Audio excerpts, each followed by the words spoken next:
Bismillahirrahmanirrahim. La ilaha masli sallallahu alaihi wa sallam. Allahumma fa'na bima 'allamtana wa 'allimna ma yanfa'una. Birahmatika ya arhamar rahimin.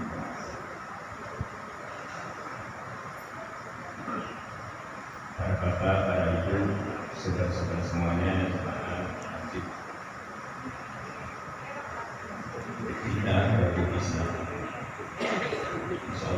ngaji akhir bulan Sya'ban menjelang Ramadan, karena beliau guru kita Kiai Haji Abdul Rauf sudah menutup pengajian minggu kemarin, makanya daripada kosong kira-kira begitu, yang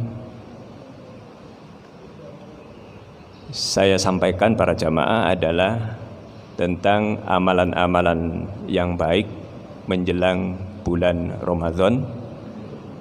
Biasanya saya ngaji I'anatul Talibin, biasanya saya mengutip beberapa qaul di kitab I'anatul Talibin.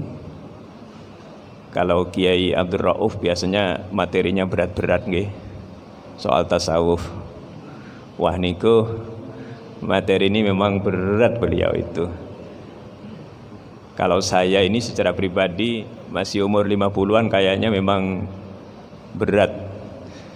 Tapi mau tidak mau, suka tidak suka, materi kitab Al-Hikam itu memang sangat enak dicerna. Memang mempraktekannya tidak mudah. Itu apalagi kitab-kitab tasawuf. Nah, menuju jalan ridha Allah, kitab tasawuf itu memang nata hati. Nata hati ini kan prosesnya panjang. Tapi kalau saya yakinnya guru kita dan kita semuanya, baik yang sudah sangat senior maupun yang mendekati sangat senior, sampai yang senior itu bisa ngimbangi, dan mudah-mudahan kita juga mengikuti petuah-petuah sebagaimana disampaikan oleh Kiai Abdul Rauf di dalam kitab Al-Hikam yang dikarang oleh Ibnu Athaillah Shahibul Hikam, yang pengarangnya kitab Al-Hikam itu. Mudah-mudahan kita semuanya diberi kemampuan untuk mencerna dan mengamalkan petuah-petuah yang disampaikan oleh para pengarang kitab Hikam.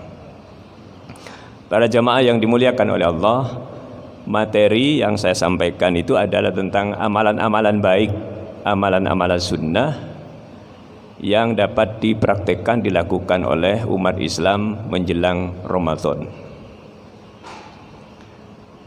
Insyaallah tanggal kapan, Mbak? Ramadan nggih.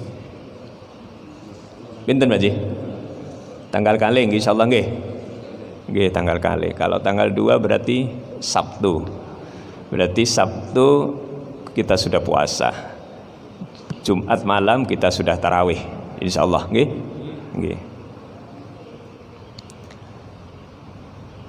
Apa persiapan kita, amalan-amalan yang bisa kita lakukan sebelum datangnya bulan Ramadan? Yang pertama, para jamaah yang dimuliakan oleh Allah, Rasul mengajarkan kepada kita, memerintahkan kepada kita agar kita ini bergembira, menyiapkan sesuatu sebelum menyambut Ramadan, baik lahir maupun batin. Lahir itu adalah yang bisa kita terlihat, yang batin itu adalah hati kita, pikiran kita. Ini perlu dipersiapkan dengan suasana rasa sambutan sebagaimana kita akan menyambut tamu agung yang datang ke rumah kita, yang akan datang ke rumah kita. Di dalam kitab Dzurratun Nasihin, Biasanya kitab Durratun Nasihin itu kalau di pondok-pondok bulan puasa dibaca 1 bulan. Rasulullah dawuh, man fariha biduhuli Ramadan haramallahu jasadahu 'alan niran. Orang yang bergembira, suasana lahir dan batinnya gembira dengan datangnya bulan Ramadan, maka Allah mengharamkan jasadnya tersentuh api neraka pada saatnya kelak. Subhanallah. Ini bulan Ramadan para jamaah. Orang yang bahagia, bangga menyambut bulan Ramadan saja, ketika kita sudah meninggal, insya Allah sudah digambarkan oleh Rasulullah, jasad kita ini insya Allah tidak akan tersentuh oleh api neraka. Dan itu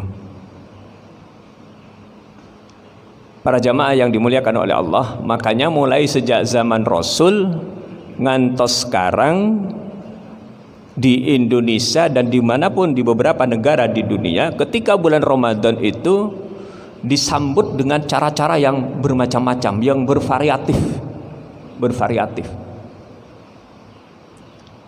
Biasanya kita datang ke tempat-tempat yang dikeramatkan, misalnya ada para wali songo, atau orang-orang yang memang masih hidup datang ke kiai, datang ke bunyai, datang ke pondok pesantren dalam rangka menyiapkan batin. Ada pula yang biasanya kirim doa, kirim dungo ya, menjelang Ramadan terhadap orang-orang, keluarga kita, orang-orang yang sudah mendahului kita, kirim dungo. Macam-macam yang dilakukan. Ada kalanya mengundang anak yatim, fuqara wal masakin, dan seterusnya. Itu dalam rangka untuk menyiapkan batin, dalam rangka persiapan bulan Ramadan. Secara lahir macam-macam yang dilakukan oleh umat Islam di dunia, mulai dari bersih-bersih rumah, gitu nggih, ngecat rumah, dandani rumah, peralatan-peralatan yang selama ini tidak pernah tersentuh, kemudian kita sentuh, kita bersihkan, mulai dari yang kita pakai setiap hari, nggih, sajadah, songkok, mukena, sampai kepada seluruh peralatan-peralatan rumah itu kemudian kita bersihkan. Begitu pula rumah kita, halaman kita, masjid kita, musholla kita, itu kemudian kita juga bersihkan. Itu dalam rangka menjalankan sunnah Rasulullah Muhammad SAW. Nah niku. Ada yang bertanya, Pak Holik, ada nggak yang tidak suka, tidak bahagia dengan datangnya Ramadan? Yo ada. Saya pernah dengar. Ada orang kadang-kadang itu, walah maring ini Ramadan rek susah aku, dodolanku gak laku, warungku sepi, macam-macam. Dan itu ada pula juga kebiasaan makan, misalnya 3 kali moro-moro makannya teratur, diatur. Yang biasanya cangkruk, yang biasanya main caturan di warung kopi, moro-moro waktunya, frekuensinya dikurangi. Yang biasanya malam itu sepi, kemudian terdengar yang namanya suara-suara Al-Quran bising, katanya mereka. Para jamaah yang dimuliakan oleh Allah, kita pernah dengar itu, di kanan kiri kita juga pernah dengar itu. Mungkin juga perasaan kita pernah muncul, kata Senguten. Nah makanya kita diajarkan oleh doa-doa yang kita panjatkan setiap saat pada saat bulan Rajab, bulan Sya'ban. Allahumma barik lana fi Sya'bana, Allahumma barik lana fi Rajab wa Sya'bana wa ballighna Ramadan.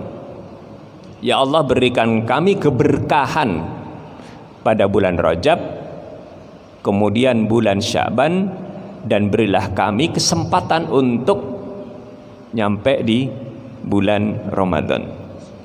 Matur suwun Pak Ji. Itu doa kita para bapak. Itu dalam rangka persiapan di bulan Ramadan. Dalam rangka persiapan di bulan Ramadan. Nah, Ya Allahumma barik lana, berilah keberkahan.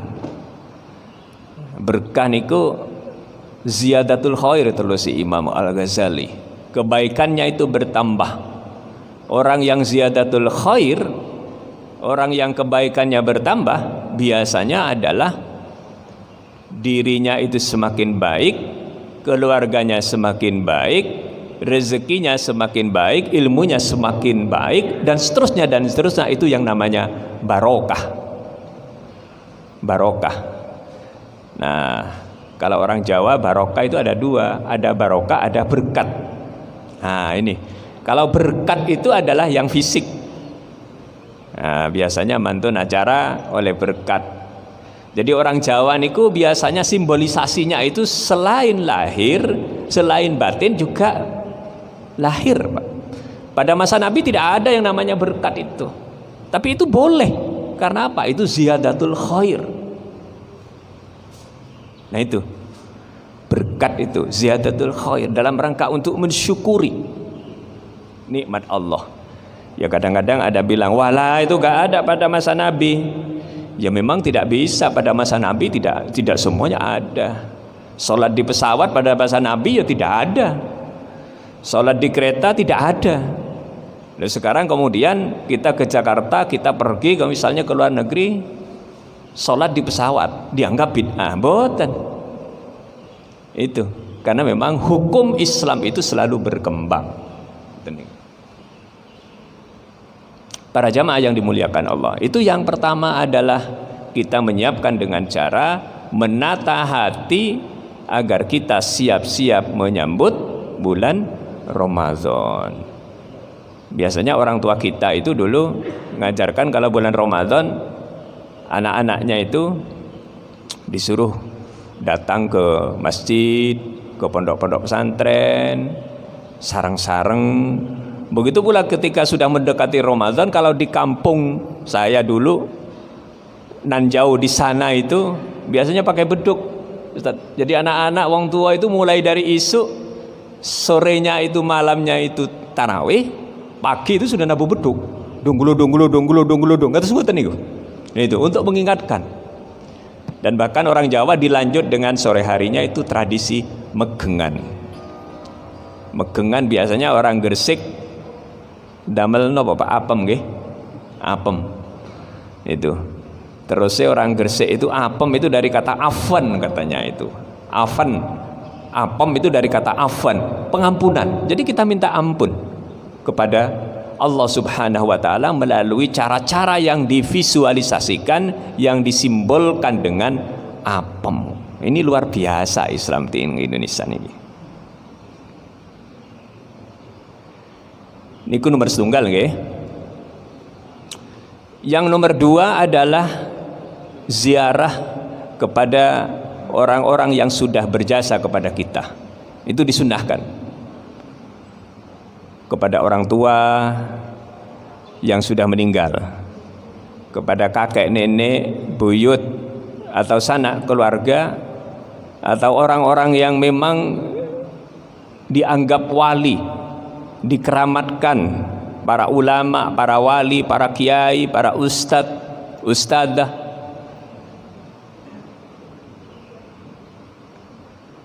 Itu kemudian kita lakukan yang namanya ziarah, mengunjungi kuburan, ziarah.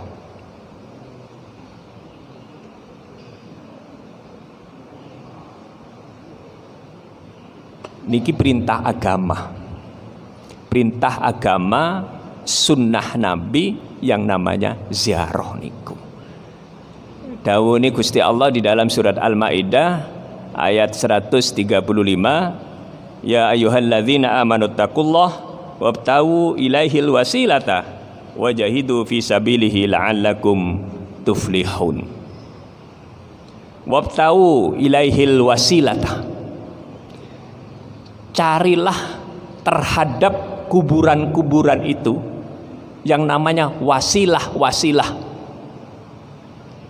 mediasi-mediasi agar kita, hati kita tersambung dengan Allah Subhanahu wa ta'ala. Wabtau ilaihil wasilah, agar kita tersambung dengan Allah Subhanahu wa taala. Jadi kita datang ke kuburan orang tua, kita mendoakan orang tua, mendoakan kakek nenek kita, datang ke tempat-tempat yang dikeramatkan, disucikan seperti makam para wali-wali songo, itu adalah dalam rangka wasilah melakukan tawassul. Allahumma inni atawassalu ilaika. Ngerti nggih? Tawassul. Tawassul itu berdoa kepada Allah di tempat yang dikeramatkan, namanya tawassul. Kemudian kita berdoa di tempat yang dikeramatkan melalui orang yang dikeramatkan. Niki jelas ayatnya di dalam surat Al-Maidah ayat 35. Wabtawu ilaihil wasilatah. Carilah tempat-tempat wasilah itu supaya doa kita diterima. Nah, siapa lagi kalau bukan orang tua kita, kakek nenek kita yang sudah berjasa kepada kita, kemudian para ulama, para wali, para orang-orang soleh. Nah, itu kita berdoa. Itu. Nah, ibarat seringkali itu gak usah sampai datang ke tempat-tempat mereka, ke tempat-tempat yang memang itu nanti bisa menimbulkan yang namanya hurafat, menimbulkan yang namanya syirik. Tentu boten. Caranya adalah kita tawassul. Tawassul. Nah, seringkali orang mengartikan itu kadang-kadang salah. Nah, ibarat kita akan menghadapi Pak Bupati, orang-orang penting, kita tidak mungkin langsung dari orang yang namanya kawulo, orang-orang kayak kita ini datang ke Pak Bupati. Lewat siapa? Orang-orang dekatnya. Ini sama dengan tawassul. Untuk sampai kepada Allah juga sama, di tempat-tempat yang dikeramatkan, yang disucikan, baik itu dari sisi tempat maupun orang-orangnya. Nah, itu yang namanya tawassul. Para jamaah yang dimuliakan oleh Allah, Rasulullah niku menganjurkan kita untuk berziarah, berziarah. Karena Rasulullah juga asalnya itu adalah melarang, tetapi kemudian Rasulullah itu adalah memperbolehkan untuk berziarah ke tempat di mana kita anggap sebagai tempat-tempat yang suci. Kata Rasul yang diriwayatkan oleh Imam Hakim, kuntu nahaitukum an ziyaratil kubur ala fazuruha fa innahu yarikul qalbah wa tadbi'ul ainah wa tudzakirul akhirata wa la taqulu hujran. Aku dulu itu melarang, kata Rasul, berziarah, tetapi kemudian saya memperbolehkannya. Nah, itu karena apa? Karena ternyata ziarah itu mengingatkan kepada kematian, mengingatkan kepada jasa-jasa orang yang sudah mendahului kita, kemudian tersambung kita dengan orang-orang yang sudah mendahului kita. Makanya ketika kita berziarah, jangan berbicara melakukan sesuatu yang tidak baik. Wala taqulu hujran, jangan sampai kita berbicara yang tidak baik. Kemudian Rasulullah juga setelah itu Rasulullah sering berziarah ke makam Baqi sambil mampir di dalemi Aisyah, kemudian datang ke makam-makam Baqi. Orang yang sudah haji, orang yang umroh pasti tahu tempat Baqi, biasanya datang ke situ. Nah, tempat ini adalah tempat di mana para syuhada, orang-orang yang mati syahid pada saat di Madinah dipanggil oleh Allah meninggal, dan kemudian sebagian besar itu dikuburkan di makam Baqi niku. Nah, niku itu adalah tempat ziarah. Nah, karenanya para jamaah yang dimuliakan oleh Allah, kita disunnahkan untuk berziarah kubur. Ada amalan yang bisa kita lakukan pada ziarah kubur. Napa niku? Biasanya orang Jawa itu datang bawa air, bawa air. Kemudian napa malih? Bawa wangi-wangian nggih, napa kembang wae nggih, kembang. Dan niku ada dalilnya. Niku tradisi-tradisi orang-orang pesantren, niku ada dalilnya. Niku. Karena Rasul itu adalah suka kepada yang namanya sesuatu yang harum. Allah itu suka pada orang-orang yang bersih, yang harum. Nah, di kitab yang Andatul Talibin dijelaskan itu yang diperintahkan. Jadi ketika banyak orang datang ke makam, makanya membawa yang namanya air-air ya, disiram. Karena memahamin bahwa supaya makamnya itu yang asalnya retak menjadi tidak retak. Ngoten nggih?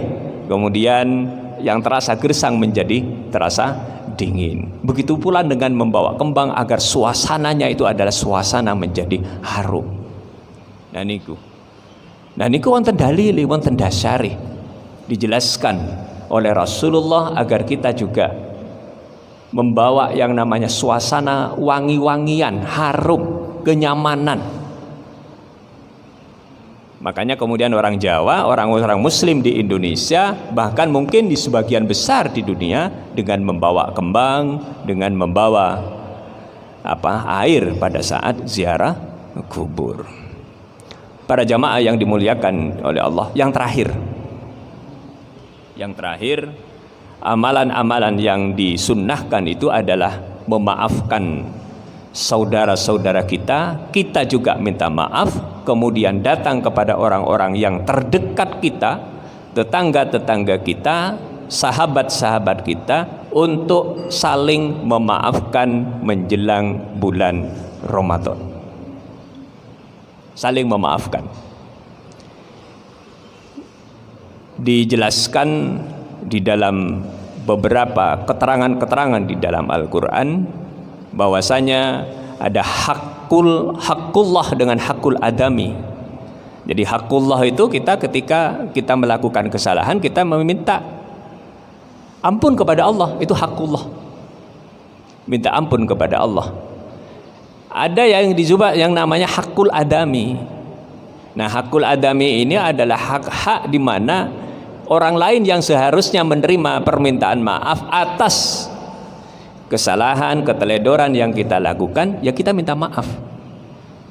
Fa'ittiba'um bil ma'ruf di dalam surat Al-Baqarah 187. Jadi kita juga di dalam meminta maaf itu diikuti dengan cara-cara yang baik.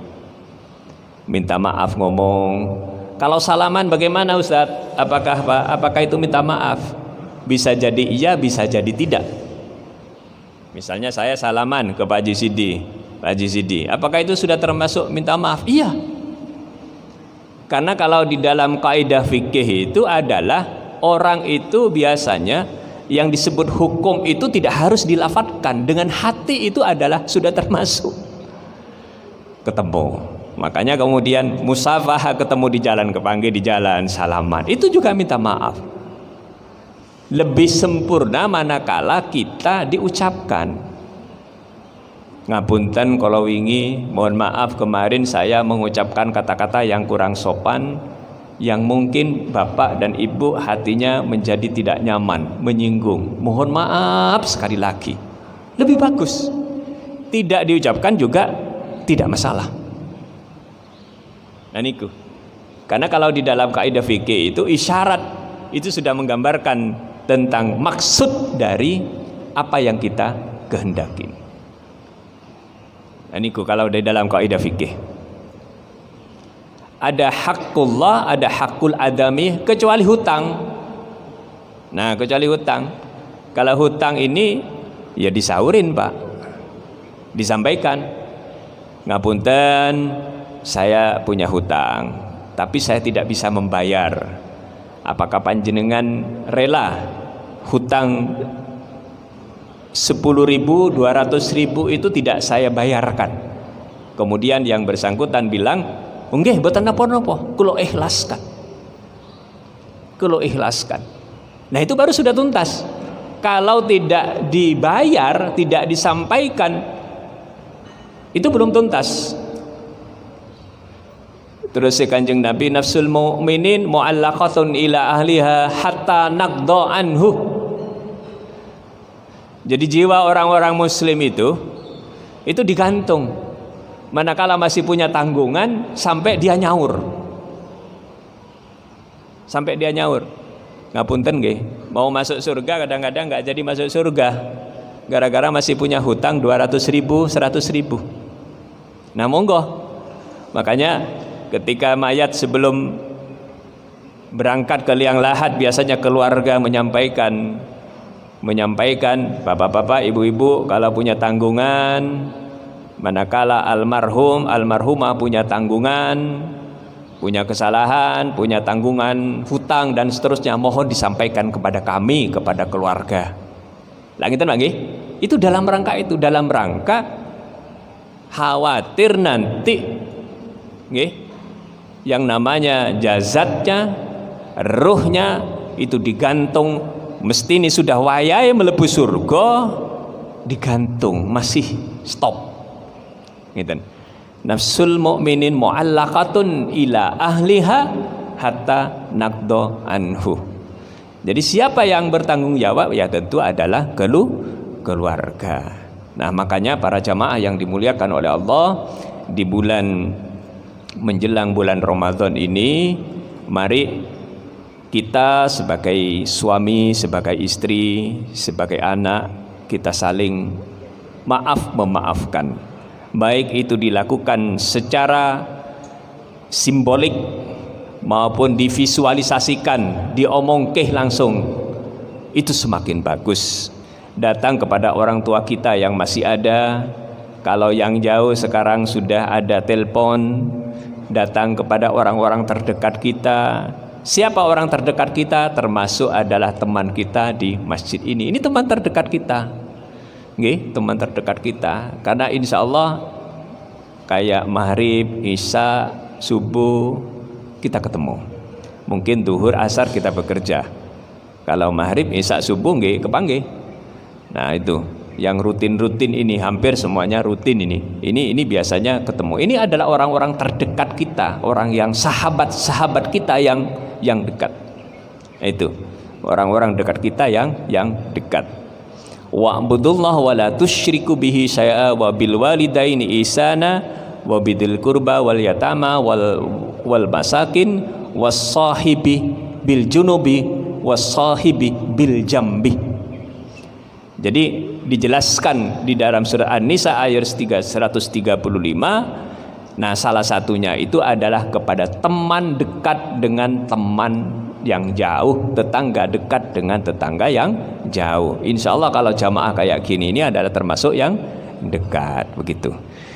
Itu para bapak, para ibu, para jamaah yang dimuliakan oleh Allah, 3 amalan yang bisa kita lakukan, yang kita bisa praktekkan dalam rangka untuk menyambut bulan suci Ramadan.